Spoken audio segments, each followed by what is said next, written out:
ಇನ್ನು ಮುಂದಿನ ರಾಶಿ ಕನ್ಯಾ ರಾಶಿ. ಕನ್ಯಾ ರಾಶಿಯವರ ವರ್ಷ ಭವಿಷ್ಯ ಹೇಗಿದೆ? ಕನ್ಯಾ ರಾಶಿ ಕನ್ಯಾ ಲಗ್ನ. ಕನ್ಯಾ ರಾಶಿ ಕನ್ಯಾ ಲಗ್ನದಲ್ಲಿರ್ತಕ್ಕಂಥವ್ರಿಗೆ ಚಂದ್ರ ಚೆನ್ನಾಗಿದ್ದಾನೆ, ಗುರು ಚೆನ್ನಾಗಿದ್ದಾನೆ.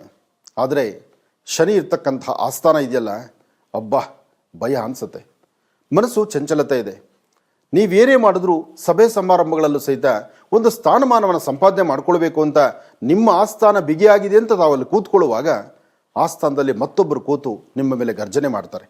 ಭಗವದ್ಗೀತೆಯಲ್ಲಿ ಶ್ರೀಕೃಷ್ಣ ಪರಮಾತ್ಮ ಹೇಳಿದ್ದಾನೆ, ವಸುದೈವ ಕುಟುಂಬಕಂ ಅಂತ. ಶತ್ರುಗಳಾಗಿರಲಿ ಮಿತ್ರರಾಗಿರಲಿ ಯಾರಿದ್ರೂ ಸಹಿತ ಕಾಯೋನ ಮೇಲೊಬ್ಬ ಸುಲ್ತಾನ್ ಇದ್ದಾನೆ. ಆ ಭಗವಂತನ ನಾವು ಪ್ರಾರ್ಥನೆ ಮಾಡಬೇಕು. ಅದಕ್ಕೆ ನಾನು ಹೇಳಿದ್ದಾಗೆ ಅಗೋಚರವಾಗಿರ್ತಕ್ಕಂಥ ಒಂದು ಶಕ್ತಿ ಇದೆ. ಆ ಶಕ್ತಿನ ನಂಬೋಣ, ಶಕ್ತಿಯ ಅನುಗ್ರಹವನ್ನು ಪಡೆಯೋಣ, ಕುಲದೇವರ ಪ್ರಾರ್ಥನೆ ಮಾಡೋಣ. ಮನೇಲಿರ್ತಕ್ಕಂಥ ಪ್ರತ್ಯಕ್ಷ ದೇವರುಗಳು ಯಾರು? ನಿಮ್ಮ ಜನ್ಮದಾತರು, ತಂದೆ ತಾಯಿ, ಅವರೇ ದೇವರು ಅಂತ ನಂಬೋಣ. ಅವರ ಪಾದ ಮುಟ್ಟಿ ನಮಸ್ಕಾರ ಮಾಡೋಣ. ಜೀವನದಲ್ಲಿ ಒಂದಷ್ಟು ಒಳಿತಾಗುವಂಥ ಕಾಲವನ್ನು ಎಲ್ಲರೂ ಎದುರು ನೋಡೋಣ. ಸಾಧ್ಯವಾದರೆ 9 ವಿಳೆದೆಲೆ, ಒಂದಷ್ಟು ಬೆಣ್ಣೆ, ಒಂದಷ್ಟು ಕೇಸರಿ. ವಿಳೆದೆಲೆ, ಬೆಣ್ಣೆ, ಕೇಸರಿ ಇದನ್ನು ಮಂಗಳವಾರದೊತ್ತು ಆಂಜನೇಯ ಸ್ವಾಮಿ ಕೊಟ್ಟು ಪ್ರಾರ್ಥನೆ ಮಾಡಿ ಮತ್ತಷ್ಟು ಧೈರ್ಯ ಸ್ಥೈರ್ಯವನ್ನು ತಾವು ಸಿದ್ಧಿಪಡಿಸ್ಕೊಳ್ತೀರಿ. ಒಳ್ಳೆಯದಾಗಲಿ.